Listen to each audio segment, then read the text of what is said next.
Welcome back mga ka-TV. Ang video na tatalakayin natin ngayon ay ang chapter 4 ng may status as an assassin obviously exceeds the heroes, at kung bago ka lang sa channel ko ay huwag mahiyang mag-like, subscribe o follow at i-click ang notification bell para ma-notify ka sa susunod na video. Paalala, ang video na tatalakayin natin ngayon ay maaaring mag-iba mula sa ilalabas na anime. Hindi ko inaangkin ang mga drawing o anumang materyales na ipapakita. Ang layunin ko ay magpakita ng suporta at magbigay ng impormasyon tungkol dito. Ang lahat ng kredito ay nananatili sa mga orihinal na may-ari. Maraming salamat, si Akira, Saran, at ang mga kabalyero ay nakipaglaban ng matindi laban sa isang napakalakas na Minotaur sa loob ng madilim na labirinto. Kahit si Saran na batikan sa labanan ay umamin na hindi madaling patumbahin ang ganoong halimaw, at pinuri niya si Akira dahil sa kakaibang lakas nito na maaaring magdala ng tagumpay.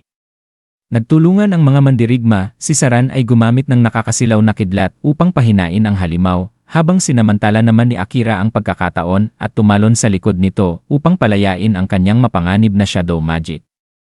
Nakilala agad ni Gilles ang ginagawa ni Akira at inutusan ang iba pang kabalyero na umatras habang ang anino ay nilalamon ang katawan ng Minotaur na iniwang ulo na lamang. Nakuha nila ang panalo, ngunit halos maubos ang lakas ni Akira, na sa kabila ng lahat ay ninais na lamang makauwi.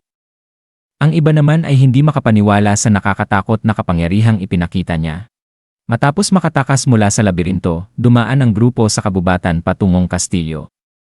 Pagod at tahimik ang lahat, at doon natuklasan ni Akira sa kanyang status na umabot na siya sa antas na 15, 3 beses na mas malakas ang kanyang mga estatistika, at nakakuha siya ng mga bagong kasanayan, duress at roar, na malinaw na kopya mula sa mga atake ng Minotaur.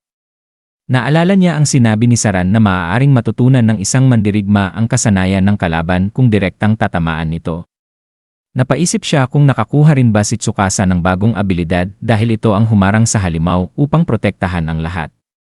Pagdating nila sa kastilyo, pinuri ni Saran ang kanilang katapangan, ngunit lihim na pinatawag si Akira.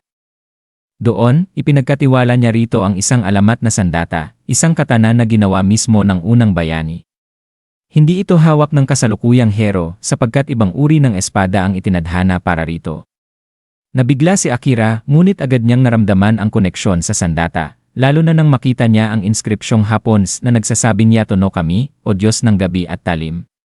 Sa unang pagkakataon matapos ang ilang buwan, nakaramdam siyang muli na parang nasa sariling bayan.